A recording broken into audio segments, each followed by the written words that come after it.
L'histoire débute en des temps troublés. Pépin le Bref, le père du futur Charlemagne, entend devenir roi des Francs alors qu'il n'est pas l'héritier de la couronne.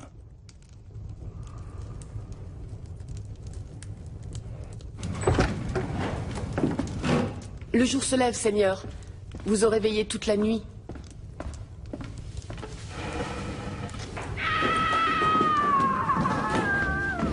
Pépin le Bref a de grandes ambitions et il espère avoir un fils afin de pouvoir fonder une dynastie.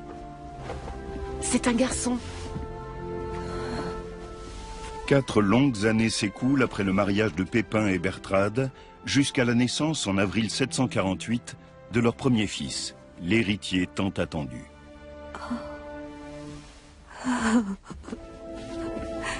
Va annoncer la nouvelle à ton Seigneur.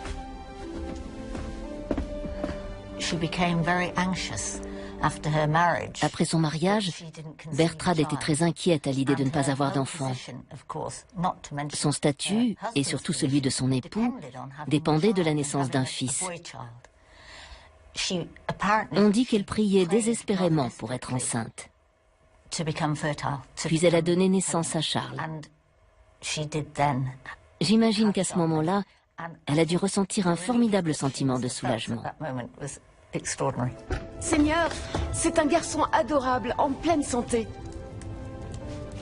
L'avenir des Francs est en marche à présent.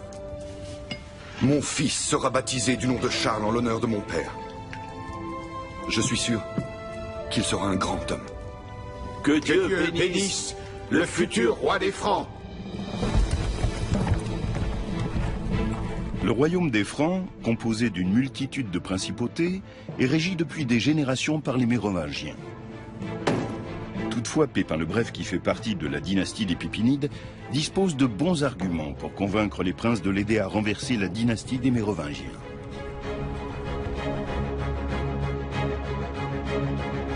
Pépin le Bref cherche à étendre son royaume. Sous la dynastie des Mérovingiens, les Francs ont conquis de nombreux territoires.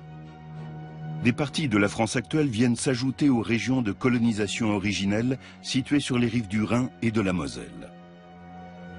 En l'espace de 3 siècles, le royaume des Francs devient ainsi une grande puissance d'Europe centrale. De votre côté, abbé Burkhard, que vous a-t-on dit? J'ai entendu toutes sortes d'échos contradictoires. Je ne sais si l'on peut s'y fier. De Neustrie vient une rumeur qui dit qu'en Bourgogne et en Alémanie, des princes veulent rejoindre les rangs de Pépin le Bref, notre roi. Je vous remercie d'être venu aussi promptement. Le nombre des transfuges ne cesse d'augmenter. Le roi Childéric n'a désormais plus que de rares partisans. Il n'y aura bientôt plus aucun obstacle à mon triomphe.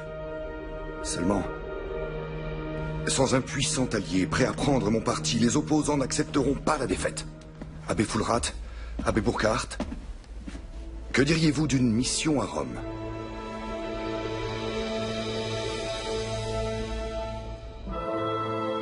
Pépin le Bref compte obtenir l'appui et la bénédiction du souverain pontife pour déposer le roi Childéric III.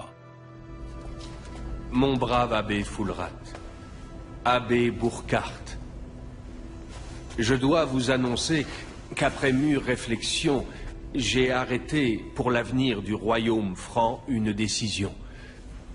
Mieux vaut que la royauté revienne à celui qui possède le pouvoir, plutôt qu'à celui à qui ne subsiste plus guère d'autorité. Aussi, en vertu du pouvoir apostolique, le maire du palais Pépin sera fait roi des Francs. Votre sainteté, cette décision prise dans l'intérêt des Francs ne saurait vous desservir. Le pape était devenu pour les Francs eux-mêmes une autorité d'une visibilité sans précédent. Il semble que Pépin le Bref ait éprouvé la nécessité de trouver en dehors de la noblesse et de l'épiscopat franc une instance pour légitimer et affermir ses ambitions politiques. Il n'avait guère d'autre choix que de se tourner vers le pape.